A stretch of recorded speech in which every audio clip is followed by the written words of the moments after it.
Could a 7th century book accurately describe the intricate journey of human life, a journey only visible through the most advanced microscopes of the 20th century?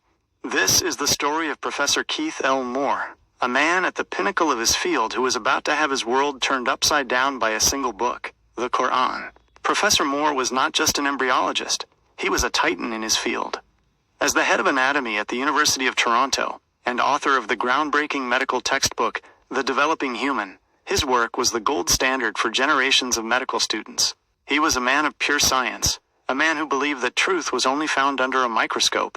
In the 1980s, Moore was approached by a group of Muslim scholars with a challenge. They presented him with verses from the Qur'an and sayings of Prophet Muhammad, peace be upon him, that spoke in astonishing detail about human embryological development. They asked him, "Do these descriptions match what you have discovered?" Moore began his investigation.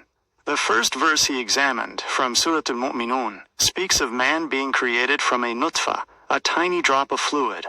The next verse describes the nutfah becoming an alaqah, a term he found fascinating. In Arabic, alaqah has 3 meanings: a leech-like clinging thing, a suspended thing, and a blood clot. Moore was stunned. He found that in its earliest stage, the embryo physically resembles and behaves exactly like a leech, clinging to the uterine wall. It is suspended in the womb, and its external appearance is similar to that of a blood clot due to the enclosed blood. The Qur'an then describes the alaqah, transforming into a mudghah. The word mudghah literally means a chewed lump of flesh. Moore, examining his slides, was struck once more. At this stage, the somites and other developing structures on the embryo's back do indeed give it the appearance of something that has been chewed. This was a concept completely unknown to scientists until the late 20th century. The journey continues with a detail that completely defied the scientific knowledge of the time. The Qur'an states that, "We made the chewed lump into bones and clothed the bones with flesh." For centuries, scientists believed that bones and flesh developed simultaneously.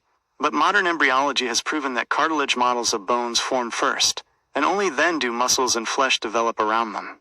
The Qur'an described this process with perfect accuracy. Overwhelmed by the undeniable evidence, Professor Moore delivered his final verdict. He stated that the Qur'an contains descriptions of human development that could not have been known at the time of its revelation. He famously declared, "I have no difficulty in my own mind that this is a divine revelation."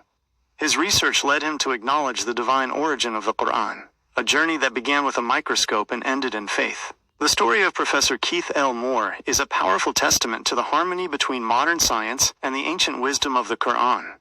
This is just one of many incredible stories where science leads to a deeper understanding of faith. If you found this video thought-provoking, please let us know your thoughts in the comments below. What other scientific miracles in the Qur'an intrigue you? Like this video if you enjoyed learning about Professor Moore's journey, and don't forget to subscribe to Verse in Science for more fascinating stories exploring the intersection of science and faith. Hit that notification bell so you won't miss our next video. Thank you for watching.